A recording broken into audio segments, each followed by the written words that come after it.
Bonjour à tous.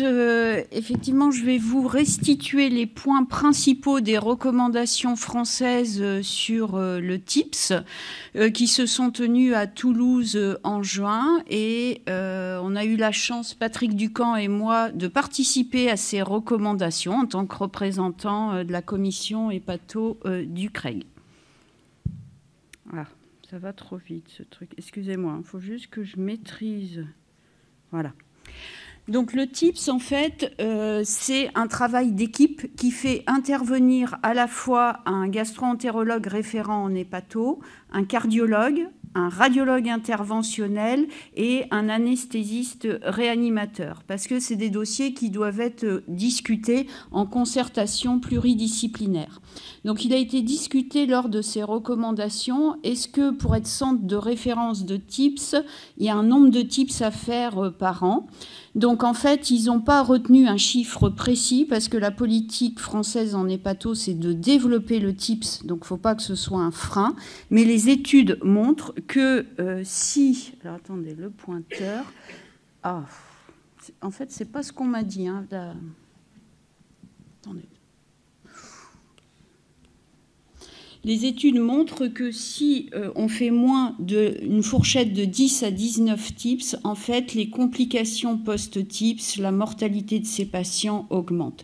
Donc, en fait, il faut qu'un centre de référence fasse idéalement 20 TIPS par an, mais ce ne sera pas un frein. Donc en fait, il y a un groupe qui a travaillé sur l'évaluation pré-TIPS et qu'est-ce qu'il faut regarder en pré-TIPS pour porter l'indication. Tout d'abord, il faut une évaluation clinique où on va calculer le score de MELD et le CHAI pour évaluer la fonction hépatique. Ensuite, il est indispensable d'avoir une évaluation cardiologique de qualité, c'est-à-dire faite par un cardiologue sensibilisé au cœur du cirrhotique. Et donc là, l'échographie cardiaque est indispensable et on va rechercher essentiellement une hypertension artérielle pulmonaire. Et donc le TIPS sera contre-indiqué si elle est supérieure à 45 mm de mercure sous traitement pour l'HTAP. Il y aura également un dosage du BNP, pro-BNP et un électrocardiogramme. Donc cette évaluation cardiologique est vraiment précieuse, mais elle doit être de qualité. L'autre élément important, c'est une évaluation morphologique du foie. Donc, il est recommandé de faire une imagerie en coupe avec un temps portal, un temps artériel et sans injection. Et si cette imagerie en coupe date de plus d'1 mois au moment où on porte l'indication du TIPS, il faudra faire un Doppler hépatique pour s'assurer de la perméabilité des veines sushépatiques et du système porte. Alors l'autre élément important et qu'on ne fait peut-être pas très bien, c'est l'évaluation de l'état nutritionnel du patient. Et donc le groupe qui a travaillé sur la nutrition a bien insisté comme quoi il fallait évaluer la sarcopénie, la dénutrition et la fragilité. Et il est conseillé de faire un grip test au minimum, mais je ne sais pas si vous êtes équipé du système qui permet de faire ça. Moi personnellement, non. Donc, sur le site de l'AFEF est sorti il y a environ 15 jours les recommandations écrites du TIPS. Et donc, vous avez à disposition une fiche d'information sur le TIPS, comment ça se déroule, les effets secondaires à remettre aux patients quand vous envisagez cette technique. Ça n'existait pas auparavant au niveau national. Ça pouvait exister localement. Alors, le TIPS, c'est la dénutrition. Donc, comme je vous le disais, il est recommandé de rechercher, d'évaluer la dénutrition chez nos patients parce que la dénutrition, la sarcopénie et la fragilité sont des facteurs pronostiques indépendants de mortalité au cours de la cirrhose et plus spécifiquement de morbimortalité post-TIPS. Et donc, il faut absolument les rechercher avant TIPS. Et là, c'est une recommandation forte G1+. Alors, je vais me mettre comme ça parce qu'on ne voit rien, en fait, quand on est au pupitre. On ne voit pas l'écran. Comme ça, vous m'entendez, là? C'est bon ? Donc effectivement, la sarcopénie a un impact sur la mortalité du patient cirrhotique et les patients sarcopéniques qui bénéficient d'un TIPS développent plus d'encéphalopathie post-TIPS, comme vous pouvez le voir sur ces courbes. Alors, concernant l'encéphalopathie hépatique, donc il faut absolument la rechercher. Donc, il est recommandé de rechercher systématiquement des facteurs de risque d'encéphalopathie hépatique avant la mise en place d'un TIPS programmé, c'est du G1+, et qu'il faut rechercher à la fois une encéphalopathie hépatique chronique, ces facteurs déclenchants, et il faut rechercher surtout l'encéphalopathie hépatique minime en faisant le test des animaux, et ça c'est une recommandation forte G1+. Donc, comme je vous le disais, avec la dénutrition, il faut rechercher des facteurs favorisant l'encéphalopathie. Donc, il y a l'état nutritionnel, mais il y a aussi les troubles métaboliques comme l'hyponatrémie, l'insuffisance rénale et des variations anatomiques. C'est notamment les gros shunts portosystémiques qu'on peut voir à l'imagerie en coupe. Et parfois, ça peut être une indication d'embolisation per TIPS de ces shunts. Alors, il y a quand même des nouveautés concernant l'encéphalopathie, parce que c'est vrai que c'est quand même la grande angoisse du clinicien en se disant oh, bah, ce patient, il y aurait une indication de TIPS, mais je vais pas la poser cette indication parce qu'il a fait de l'encéphalopathie et s'il est très encéphalopathe en post-TIPS. Donc je pense que jusqu'à présent, il y avait quand même un nombre significatif de patients qui n'avaient pas accès au TIPS à cause de l'encéphalopathie hépatique. Et en fait, il y a le travail des Toulousains, de Christophe Bureau, qui nous apporte un élément important dans la prise en charge des patients, puisque dans cette étude nationale multicentrique, ils ont évalué la rifaximine en préemptif de l'encéphalopathie hépatique dans des TIPS programmés. Donc les patients qui devaient bénéficier d'un TIPS programmé ont reçu de la rifaximine les 15 jours qui précèdent la pose du stent et les 6 mois post-TIPS. Et donc cette étude a montré qu'il y avait une diminution significative de l'incidence de l'encéphalopathie hépatique post-TIPS par rapport au groupe qui ne recevait pas de rifaximine. Il en découle donc que pour les recommandations, il est probablement recommandé d'utiliser une prophylaxie par rifaximine avant la pose d'un TIPS programmé afin de prévenir la survenue d'une encéphalopathie hépatique post-TIPS. Alors pourquoi c'est du G2+? Parce qu'à l'heure actuelle, nous n'avons qu'une étude randomisée, mais dans l'avenir, je pense qu'il y aura d'autres études. Donc il faut vraiment que vous ayez ce réflexe. D'autre part, si après la pose d'un TIPS, le patient développe une encéphalopathie hépatique alors qu'il est sous rifaximine, eh bien, il est conseillé de rajouter le lactulose. Là, c'est qu'un avis d'expert. Et en cas d'encéphalopathie hépatique sous combothérapie rifaximine-lactulose, les experts préconise le recalibrage du stent plutôt que l'occlusion du stent. Et donc là, ça doit être discuté dans un centre expert. Et on peut aussi discuter la transplantation hépatique. Et là aussi, c'est un avis d'expert. Alors, une grosse partie de mon exposé va reposer sur les indications du TIPS dans les hémorragies digestives par hypertension portale. Alors tout d'abord, quelques rappels de définition. Donc c'est important de les connaître pour comprendre après le déroulé de ces recommandations. Donc tout d'abord, l'hémorragie réfractaire liée à l'hypertension portale est une hémorragie digestive qui est cliniquement significative, qui ne cesse pas malgré un traitement pharmacologique et endoscopique optimal. Et donc le traitement de référence d'une rupture de varices œsophagienne ou gastrique, c'est les vasopresseurs, l'antibiothérapie, le traitement endoscopique associé. Et la récidive hémorragique précoce, c'est quoi? C'est une récidive d'hémorragie digestive en lien avec l'hypertension portale survenant dans les 5 jours suivant l'hémorragie index après un traitement optimal dit précédemment. Alors le TIPS préemptif, et donc j'insisterai lourdement sur cette partie parce que là aussi je pense qu'un grand nombre de patients n'ont pas accès au TIPS préemptif. Donc le TIPS préemptif s'appelait aussi l'early TIPS, mais le terme préemptif est plus adapté. Donc c'est quoi le TIPS préemptif? C'est la création d'un TIPS dans les 72 heures, idéalement c'est 24 heures dans la littérature, suivant une rupture de varices œsophagiennes initialement contrôlée par le traitement endoscopique et médical. Donc vous allez me dire quel est l'intérêt de mettre un TIPS préemptif si on contrôle l'hémorragie? Eh bien l'objectif du TIPS préemptif est de diminuer, de réduire la récidive hémorragique chez les patients à haut risque de récidive. Donc la récidive hémorragique, c'est dans les 5 jours. Donc quels sont les facteurs de haut risque de récidive? Ils sont au nombre de 3. Vous avez le gradient de pression hépatique supérieur à 20 mm de mercure à la prise en charge initiale de l'hémorragie. Donc ça, on n'en dispose jamais, faut être réaliste. Le score CHI-PUG C et le score CHI-PUG B avec un saignement actif au moment de l'endoscopie. Donc saignement actif, c'est le saignement en jet, comme on peut le voir sur cette varice gastrique.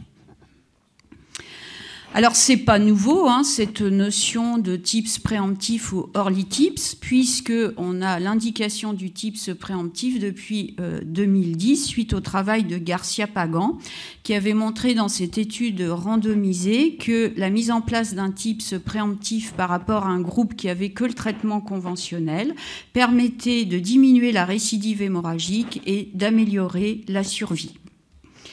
Alors, c'est très clair le bénéfice est très clair chez les patients CHI-2C, c'était peut-être un petit peu moins clair chez les patients CHI-2B, et donc on dispose depuis 2021 d'une méta-analyse qui répond clairement à cette question, et dans cette étude, chez les patients qui étaient CHI-PUG B supérieur à 7 avec un acute bleeding, donc une hémorragie active, eh bien il y avait une amélioration significative de la survie quand ils recevaient le TIPS en préemptif.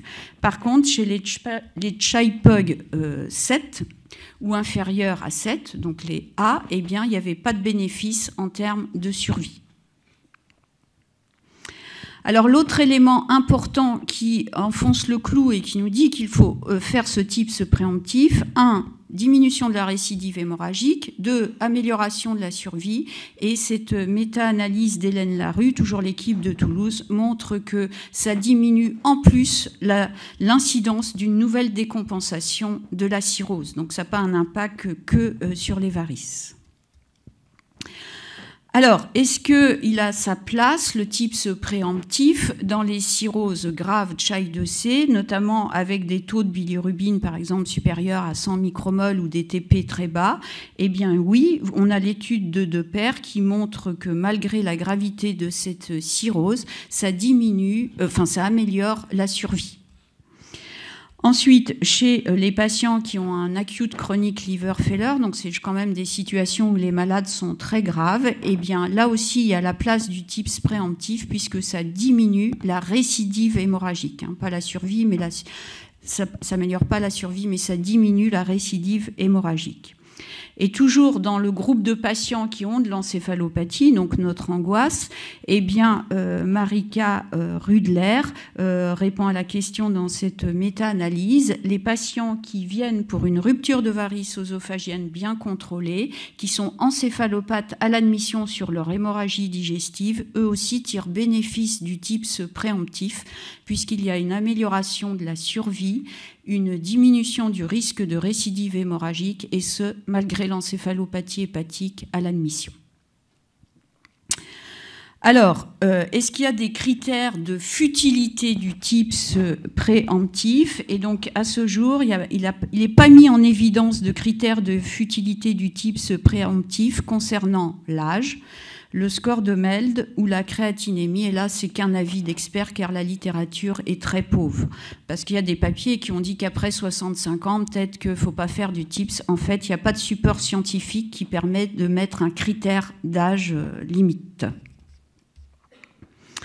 Alors le TIPS de sauvetage, donc ça c'est des situations exceptionnelles, on va dire que c'est peut-être 1 à 2 fois par an pour chaque clinicien, mais quand ça arrive, ça peut être dramatique, puisque c'est environ 60% de mortalité.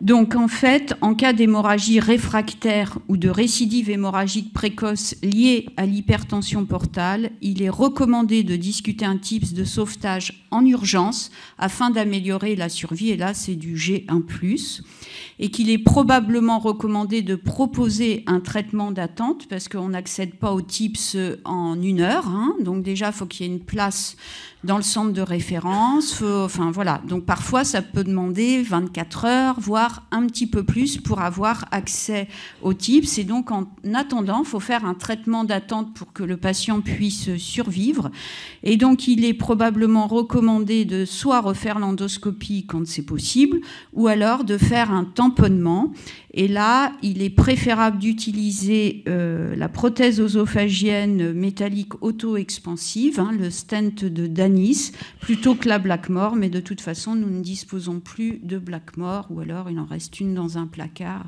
voilà. Donc effectivement, cette étude a montré la supériorité du stent auto-expansible par rapport à la Blackmore. Donc là aussi, toutes les structures, notamment libérales, n'ont pas ce stent. Donc je pense qu'il faut quand même s'en procurer pour en avoir un sur la structure. Alors, pour ceux qui font de l'interventionnel, c'est simple à poser, c'est comme une prothèse œsophagienne. Pour ceux qui ne font pas d'interventionnel comme moi, je sais pas, j'en ai jamais posé, mais il y a des tutos sur YouTube où c'est bien expliqué. Voilà. Alors, est-ce qu'il y a des critères de futilité du TIPS de sauvetage ? Bien sûr qu'il y en a, et donc la mise en place d'un TIPS de sauvetage pourrait s'avérer futile chez les patients clairement récusés pour une transplantation hépatique. Donc c'est mieux d'avoir l'information avant qu'ils fassent l'hémorragie cataclysmique, et avec une défaillance multiviscérale, un score de Child-Pugh supérieur ou égal à 14 ou un MEL supérieur ou égal à 30, et ou une lactatémie très élevée à 12 millimoles après une réanimation intensive sur plusieurs heures adaptée. Et donc là, ce ne sont que des avis d'experts, puisqu'il n'y a pas de support scientifique qui permet d'être plus affirmatif. Et donc là, ça doit être une décision collégiale. Et là, il faut avoir au moins nos collègues référents du CHU de proximité au téléphone pour discuter du dossier. Alors, donc, on a vu la place du TIPS dans l'hémorragie digestive. Donc, le TIPS préemptif, il faut vraiment y penser, il faut vraiment le proposer à nos patients, ça améliore leur survie. Et donc, en prophylaxie secondaire, est-ce que le TIPS a sa place ? Et là, vous allez voir qu'il a beaucoup moins sa place. Donc, il n'est pas recommandé de mettre un TIPS en première intention dans un contexte de prophylaxie secondaire après rupture de varices œsophagiennes ou de GOV1, en raison d'une absence de bénéfice en termes de survie et d'un risque accru d'encéphalopathie hépatique par rapport au traitement conventionnel de prévention secondaire. Il est conseillé par contre de mettre le TIPS en cas d'impossibilité de mener une prophylaxie secondaire adaptée. La prophylaxie secondaire adaptée, ce sont les bêta-bloquants non cardiosélectifs et de préférence le carvedilol associé à de la ligature. Et là, c'est un avis d'expert. Par contre, si vous avez une prophylaxie secondaire à faire chez un cirrhotique et qu'il a une thrombosport récente, eh bien là, il est probablement recommandé d'envisager de préférence le TIPS parce que ça va permettre la recanalisation et c'est un G2+. Alors dans les varices gastriques, donc c'est vrai qu'en pratique clinique, on est quand même tenté, en prévention secondaire, de proposer assez facilement le TIPS. Eh bien, les données de la littérature ne valident pas cette attitude parce qu'on n'a aucun travail scientifique de qualité qui valide ça. Prochainement, on aura les résultats du PHRC Gaveau-Prosec de Besançon qui évalue le TIPS versus encollage itératif et bêta-bloquant dans les ruptures de varices gastriques en prévention secondaire. Donc, on aura peut-être plus de réponses. Donc, à l'heure actuelle, en l'absence de données suffisantes, il n'est probablement pas justifié de proposer un TIPS en première intention en prévention secondaire de rupture de varices gastriques, que ce soit les GOV2 ou les IGOV. Et il est probablement recommandé, par contre, d'envisager un TIPS en prophylaxie secondaire quand il s'agit de varices ectopiques. Ça, c'est important. Et est-ce qu'il faut emboliser en même temps que le TIPS dans les varices ectopiques? Là, c'est du cas par cas et c'est un avis d'expert. Alors, dans la gastrite d'hypertension portale, donc c'est assez récurrent que chez des cirrhotiques assez sévères, ils reviennent régulièrement pour une anémie avec nécessité de transfusion itérative. Donc, dans la gastrite d'hypertension portale, comme c'est sur cette photo, il est probablement recommandé d'envisager la mise en place d'un TIPS si le patient nécessite des transfusions itératives malgré un traitement optimal associant les bêta-bloquants et un traitement endoscopique, c'est du G2+. Par contre, dans les ectasies vasculaires entrales nécessitant des transfusions itératives, il n'y a pas la place du TIPS en prévention secondaire et c'est des G2-. Alors voilà pour tout ce qui est hypertension portale, hémorragie digestive, prévention primaire, secondaire. Et donc maintenant, passons à l'acide et l'hydrothorax. Donc ce sera beaucoup plus rapide.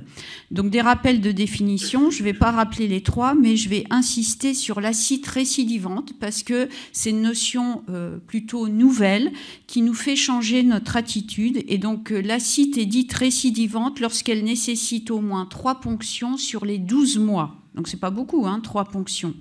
Et vous allez voir que donc, les recommandations sont changeantes. Donc, il est recommandé de discuter la mise en place d'un TIPS chez tous les patients avec acide récidivante. Donc, il faut proposer le TIPS beaucoup plus précocement ou réfractaire afin d'améliorer le contrôle de l'acide. Qu'il est probablement recommandé de proposer ce TIPS dès l'identification du caractère récidivant parce que ça améliore la survie sans transplantation. Donc ça, c'est vraiment très, très important. Alors, dans l'hydrothorax, on a peu d'études. On a cette méta-analyse, mais ce sont des études rétrospectives. Malgré cela, il y a un impact positif du TIPS sur le contrôle de l'hydrothorax. Et donc, il est probablement recommandé de discuter la mise en place d'un TIPS chez tous les patients avec hydrothorax réfractaire afin d'améliorer le contrôle de l'épanchement pleural. C'est du G2+. Et qu'il est probablement recommandé de proposer plutôt une transplantation hépatique en première intention chez les patients avec hydrothorax réfractaire à haut risque de complications post-TIPS ou de décès en post-TIPS. Donc l'hydrothorax réfractaire, il faut quand même que vous compreniez que ce sont des malades cirrhotiques graves qui se dégradent très très rapidement. Donc il faut vraiment anticiper les choses et déjà envisager le bilan pré-greffe en même temps que l'éventualité d'un TIPS. Et là, je pense que ce type de malade doit être fait dans un centre de référence, un CHU, parce que le plus souvent, ça découle quand même vers une greffe.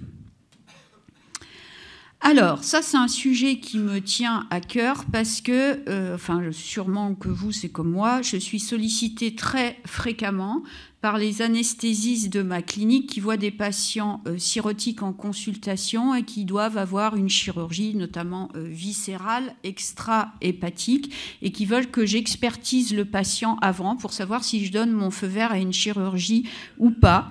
Et donc, est-ce qu'il y a une indication à envisager un TIPS chez des patients qui ont une hypertension portale très sévère et qui doivent subir une chirurgie abdominale extra-hépatique ? Eh bien là aussi, les supports scientifiques sont très réduits. Hein. On a environ 3 études.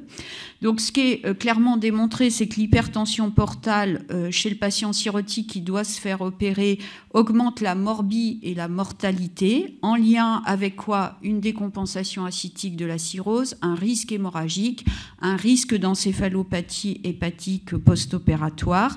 Et par contre, il est clairement établi que ce risque est d'autant plus important que le gradient de pression hépatique est supérieur à 16 mm de mercure. Donc ça peut quand même être utile par contre de faire un gradient en préopératoire.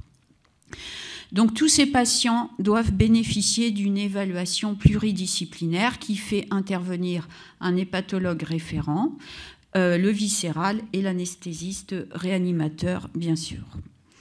Donc, malheureusement, la littérature est tellement pauvre que ce ne sont que des avis d'experts. Et donc, en 2023, la mise en place d'un TIPS préparatoire à la chirurgie générale abdominale non hépatique peut être discutée par des équipes expertes de façon à améliorer les suites opératoires uniquement chez des patients décompensés, c'est-à-dire qui ont de l'acide, et qu'il n'y a pas de données suffisantes pour recommander un TIPS préparatoire à la chirurgie avec une cirrhose compensée, même avec une hypertension portale sévère. Et ça, c'est vrai également, par exemple, avant d'envisager une endoscopie interventionnelle assez lourde quand il y a une hypertension portale sévère. Donc, actuellement, on ne peut pas recommander le TIPS. Alors, le suivi post-TIPS. Donc, comme pour le bilan pré-TIPS, vous avez sur le site de la FEF ce tableau synthétique qu'on va voir tout à l'heure qui vous dit ce qu'il faut surveiller. Alors, je faisais partie de ce groupe. Donc, la littérature, elle est riche et variée, mais de très mauvaise qualité. Il n'y a aucune étude randomisée. Donc, dans le suivi post-TIPS, c'est que des avis d'experts. Donc, il n'est pas conseillé d'effectuer une endoscopie haute après la mise en place d'un TIPS efficace sur le plan hémodynamique. Et donc, on dit qu'un TIPS est efficace sur le plan hémodynamique si le gradient est inférieur à 12 en post-TIPS, s'il était supérieur à 12 avant, bien sûr, ou une diminution d'au moins 20%. Et qu'il est conseillé d'arrêter les bêta-bloquants non cardio-sélectifs s'ils ont été prescrits dans le cadre de la prévention des complications de l'hypertension portale après la mise en place d'un TIPS efficace, qu'il n'est pas conseillé de prescrire des anticoagulants, des antiagrégants pour prévenir une dysfonction du stent en dehors des maladies vasculaires du foie. Et là, ce sont que des avis d'experts. Alors, pour le suivi post-TIPS, donc c'est un suivi assez simple et standard. Donc, il y a un suivi clinique qui va rechercher des arguments pour une décompensation cardiaque, un suivi pour évaluer la fonction hépatique. Donc, ce suivi clinique se fera entre J1, J7, M1, M3, puis tous les 3 mois la première année, puis tous les 6 mois avec une échographie hépatique et une évaluation nutritionnelle. Et donc, pour finir, quels sont les messages à retenir? Les indications du TIPS sont plus précoces et plus larges, et donc il faut penser au TIPS dans l'acide récidivante, ça c'est un élément très important. Dans l'hémorragie digestive, songez au TIPS préemptif. Il y a vraiment beaucoup de patients qui n'y ont pas accès. Et l'encéphalopathie hépatique n'est plus un frein au TIPS. Et donc, on met de la rifaximine en préemptif. Et que la place du TIPS avant chirurgie n'est pas validée. Et il faut retenir que dès que vous vous posez la question de l'indication d'un TIPS chez un patient, est-il greffable ou pas? Je vous remercie.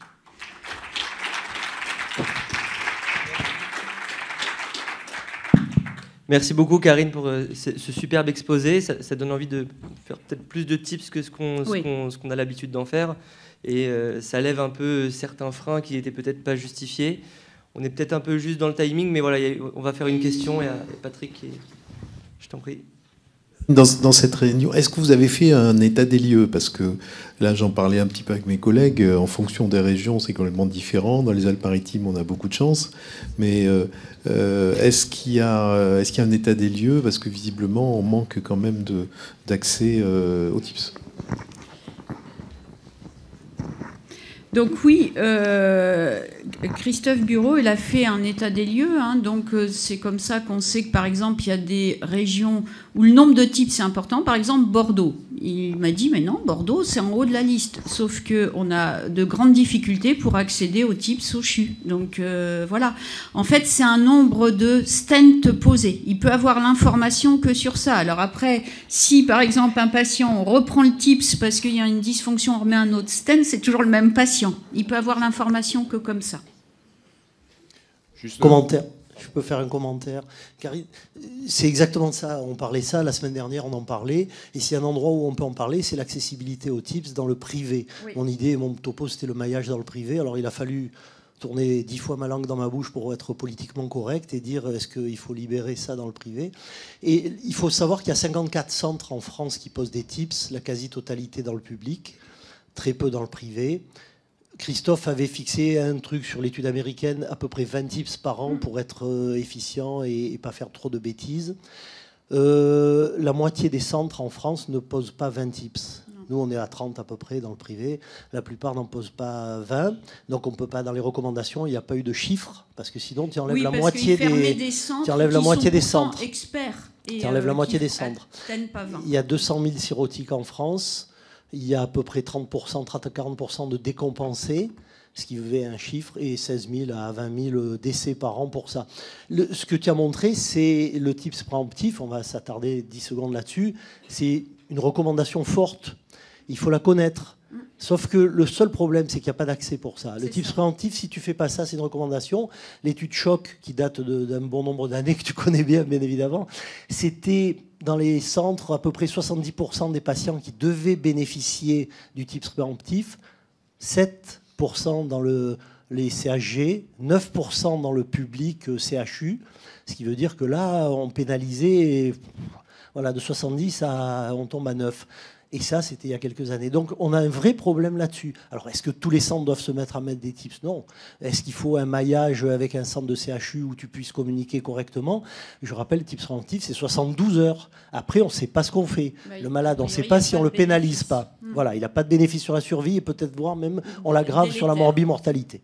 Donc, c'est un vrai problème. Et s'il y a un endroit où il faut en discuter, c'est peut-être ici, quoi. Tout à fait. Donc en fait, moi localement, alors je vais parler de ma région, quoi, parce que c'est un vrai problème. Paul l'a soulevé. Donc j'ai discuté de ça avec mes homologues du CHU, et donc sur Bordeaux, ils ont compris que c'était quand même utile de mettre en place une RCP TIPS où interviennent des libéraux référents et du SU. Parce que j'aurais dit, il faut faire un algorithme. Nous, à Bordeaux, on a une clinique qui fait du TIPS.